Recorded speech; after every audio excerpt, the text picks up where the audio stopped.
সান্ত্বনা দিচ্ছে, সান্ত্বনা দিয়ে তাকে নামানোর চেষ্টা করতেছে।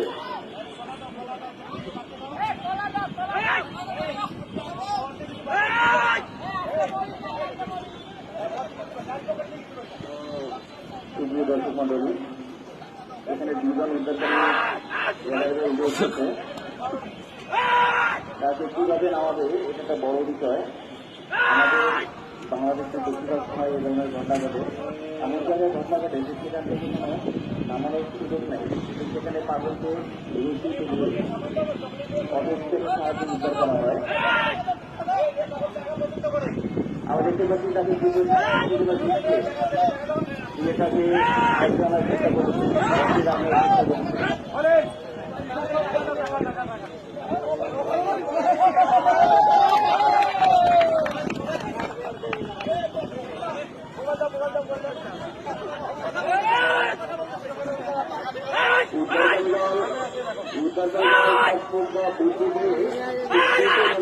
আশা করছি দ্রুত পাগলকে নামায় নিয়ে আসেন।